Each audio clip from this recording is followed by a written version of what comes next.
Hello and welcome to Justice and Judgment with Chris. Today I've got retired Lieutenant Colonel Robert McGinnis. And Bob, thank you for taking the time.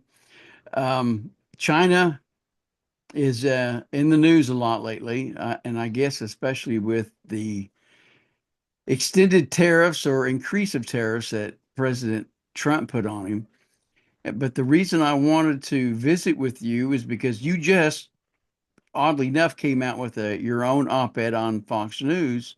And I was reading an op-ed basically by Sam Faddis that said the same thing, that, is this 1941 all over again? And where are we at with that? Is that possible? Well, I wouldn't rule it out totally.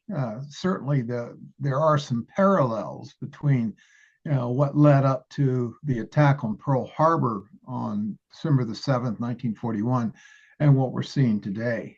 Those parallels are economic pressure often compels nations to take actions, military actions, where in other circumstances they might not. And of course, in that article with Fox News, I quoted Karl von Clausewitz, father of modern warfare, who said that warfare, fighting, is just another way of conducting diplomacy, policy, and et cetera. So it's a transitional type of thing. And what happened with the Japanese is that in 1937, of course, they had already occupied Manchuria, primarily because they wanted to fleece that area of China of its natural resources to fuel the economy back in Japan. But the war began in 1937 with the balance of China at the time. It wasn't quite communist, it was still a republic. And as a result, the Japanese felt compelled that they had to go elsewhere to find resources to fuel their economy. And so that's what they did. They went into Southeast Asia and elsewhere, occupying, robbing those economies of metals and petroleum and the like, and creating new markets for their own production. And then, of course, that of course, was interfered by the United States and others, primarily by our fleet that was headquarters out of Pearl Harbor. And we started to provide really interference with the Japanese hegemonic ambitions throughout the region. And so the Japanese and the United States decided, well, it's time to talk. After all, we imposed tariffs and embargoes and sanctions on the Japanese for their malign behavior. And we sat down and talked for several months in the early part of 1941, but to no avail.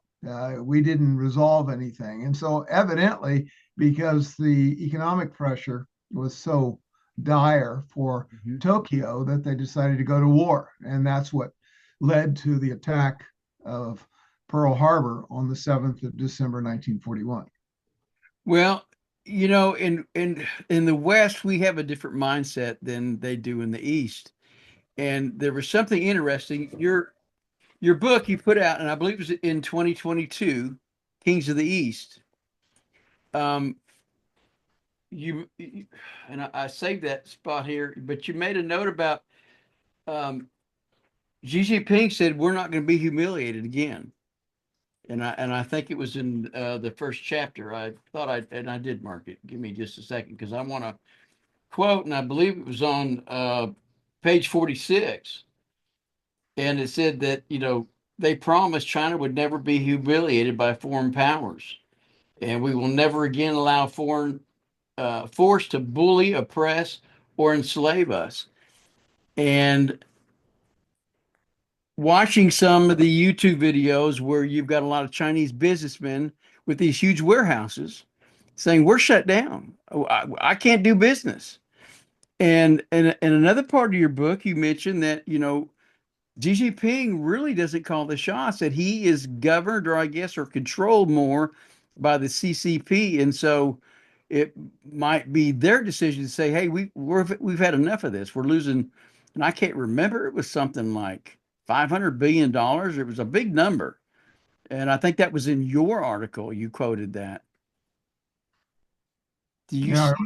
it's over, it's $500 billion. And what that will do, that's thanks to, the proposed tariffs that have already gone into effect of 145% that President Trump imposed. And that will result in millions of lost jobs in China if something isn't quickly done. Now, what Xi has been saying, of course, his father was a party member and, they go way back, is that we're not going to see the same thing happen again. And that goes as far back as the 1850s and 60s when there were two wars with France and Great Britain, called the Opium Wars. And of course, what happened is the French and the Brits shipped in opium, got a lot of their people, addicted, and fleeced China of its wealth. Uh, you know, just like any major colonial power would typically do to the colonists, and that's precisely what tainted even the thinking of today. You hear Xi, he'll repeatedly say in his public statements, as well as the inside statements to the Communist Party members, that, you know, we're not going to allow that sort of thing to happen. And of course, in 37, when they were fighting against the Japanese, it was the Japanese were an occupying force. And so they were a foreign force. So they have a history of having suffered at the boot heel of, outsiders, and they have no intention of allowing that to happen again. So that's why I think that we need to be very careful going forward, even though arguably, because Bill Clinton welcomed China in because of the WTO. And if you understand why that happened, if you go back to the June of 1992 in the German city of Baden-Baden, a big gambling location, the Bilderbergers met. And of course, the Bilderbergers, secret society of the rich and famous that gather annually. And of course, a bunch of people cornered Clinton, who was a candidate for the presidency at that point, but didn't have a lot of money. And so basically, they counseled him and said, you've got to get China in the WTO. And of course, it's going to be beneficial to your campaign if you begin to make those nuances and Right. promises and so forth. And so he did that. And we found that soon after he became president, he welcomed them into WTO, in spite of the fact that there were a lot of reasons not to. And, I go into that, in great detail in my book, The Deeper State, which President Trump, interestingly, sent me a personal letter saying I'm right on about what's going on there. Well, we have been doing things wrong for so long with China. Yeah. And so Trump does not want war. He's never wanted war. Matter of fact, I think he goes completely overboard, out of his way, bends over backwards to keep from getting into war. If I read correctly, Israel was wanting to strike Iran in May, and Trump said, "No, let's hold that off." And some folks think that we may be playing a big game of chicken with China right now, but one thing I know about Trump, he's crazy like a fox. He's a very good negotiator, and it may look like he's going one way, but I know that he does not want to go to war with China, and he's going to avoid that at all costs. And is it possible that he has a plan or maybe a compromise that will go into play so that we don't get into that war? Well, that is hard to tell. You mentioned Iran. I wrote another piece that hopefully will be published about that situation. And I'm sure that when Bibi was at the White House a week or so ago, they talked about the particulars of that. That aside, yeah, the situation with Russia doesn't seem to be going in the right direction, though I think eventually Putin will turn. Um, Xi is in a tight spot. He's got a demographic problem. He has a domestic commercial economy problem. He has a problem with his yuan, his currency. He has a problem with too much real estate and not enough clients. He has a foreign investment problem. So all of these are collapsing upon him just as Mr. Trump raises the tariffs to 145%. That being said, keep in mind the Communist Party of China has no more than about 50 million members. Now, that seems like a big number, but when you're talking about a country of 1.5 billion, Right.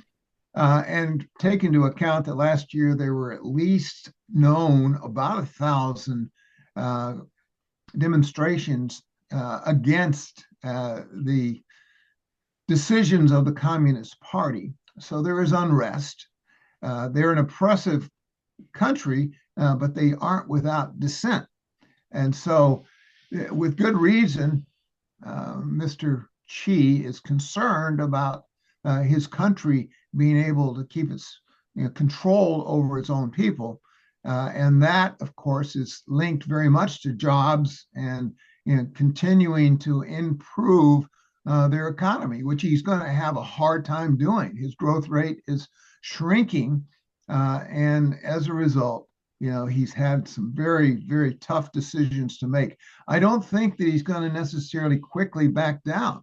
And that's why I came to the conclusion that I do not rule out armed conflict. Maybe just against Taiwan. Keep in mind, Taiwan's critical to the world, especially the United States, because of microchips. They produce roughly about 90%. Right. And much like we're tethered to Chinese products, cheap albeit they may be, it's still we get a lot of our pharmaceuticals from them. We get a lot of our steel. We get a lot of rare earth metals and the like. And so it's not a good situation to be in for the Chinese, much less for the U.S. and the rest of the world. So there's a lot of turbulence out there, and that's why last year, as you know, Chris, I wrote Preparing for World War III. Right. What I just articulated, the Middle East, Europe, and the Far East, top that with the economic crises and a few other things that are brewing out there. And you come to the conclusion it's not totally out of the possibility that things could collapse in a very bad way. Wars can be planned and wars can just happen. You've been a military man for 25 years. Um, Vietnam was one of those things with a false flag, and I've heard people talk about China could be the same way. Iran. I don't like getting caught up in too many conspiracies and what ifs, but all those things that you just mentioned, the economics, the pressure put on by maybe the party. You've got your internal pressure.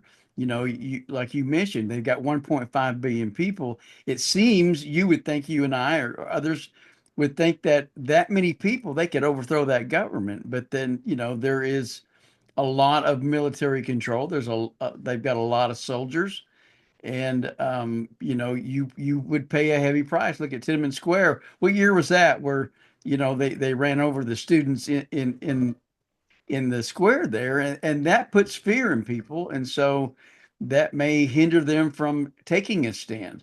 Yeah, Tiananmen Square, 1989. That's true.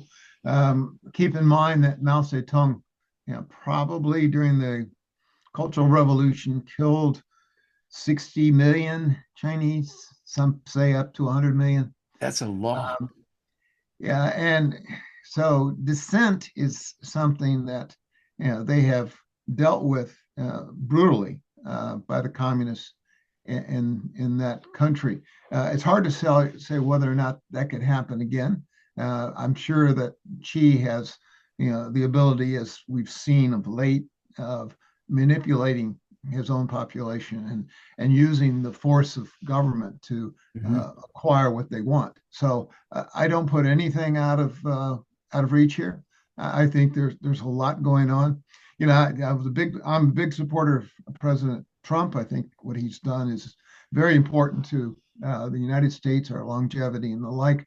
However, his vote does not necessarily dictate what the Chinese, the Russians, the Iranians, and others around the world are going to do.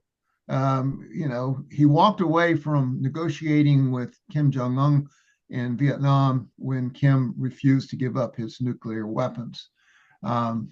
And today he has his nuclear weapons and arguably more powerful than he was when we were negotiating with him in Mr. Trump's first term. Right. The same thing, I think, is true with Iran. Iran is not about to willingly give up its nuclear arsenal. And unfortunately, we have no good options. You know, we can put an economic stranglehold on them, but it's not as easy as most people would like to think because of their signed strategic relationships with China and Russia, Right. which have been, you know, put in place over the last few years. And so there's a lot going on here. And it didn't help, of course, that we had a very weak president in Mr. Biden for 4 years that have caused some of these problems to be exaggerated. But we are where we are. And unfortunately, what I wrote for Fox News for today, I think, is a possibility. Well, and let's throw in the mix there. You know, Pete Hexbeth was over in Panama and talking about we're not going to let the Chinese, you know, take over that. And is that not kind of poking at the dragon again and putting, I guess, even more pressure on them? Yeah, well, the Chinese through Belt and Road Initiative and their Arctic initiatives have really expanded their reach across the world. Certainly, Hutchison, which is a Hong Kong subsidiary, supposedly independent of the CCP and the powers in Beijing, controlled both the Atlantic and the Pacific ports on the Panama Canal. They evidently, for a price tag of $23 billion, are negotiating with BlackRock to turn that over to them. Yeah, I kind of tongue in cheek because BlackRock is in bed with the Chinese. And therefore, I'm not so sure that's such a good thing, other than the fact that BlackRock's headquarters is in New York. The Chinese have, of course, worked on 40 different major ports throughout the South American countries, Central America. They've basically taken captive much of Africa. They have inroads throughout Middle East, even in Europe. And of course, they're aggressive in the Arctic. So no place in the world you can go where you don't have a Chinese influence. And Mr. Trump is absolutely correct to, you know, push back what Pete Hegseth has done to go to illustrate the problem we have with Panama. Yeah, we did build it. It cost us a lot of lives, a lot of wealth, and the Chinese should not be dictating something as close to our shores that is strategically important to us.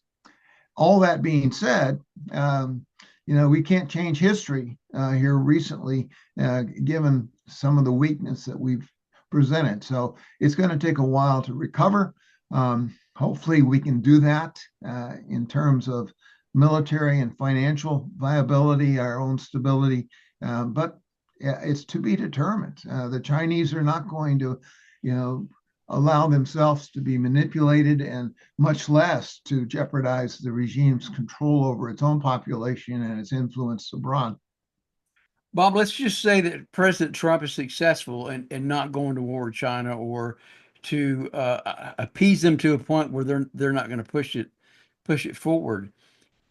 We as a nation are going to feel some pain to rectify this situation with China that's been going on, with president after president after president appeasing them and getting their tentacles out of our country because, like you said, we get a lot of our drugs from them. We get a lot of our components, and if I'm not mistaken, I heard, and this doesn't make any sense. It just seems insane that some of our military components come from China. Is that true?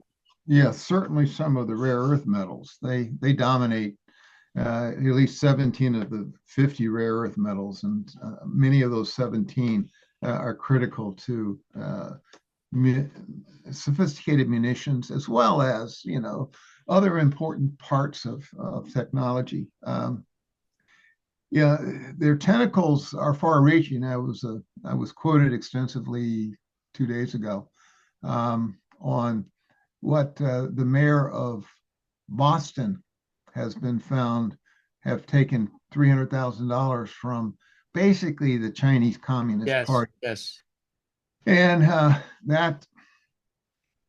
that's because the Chinese are smart.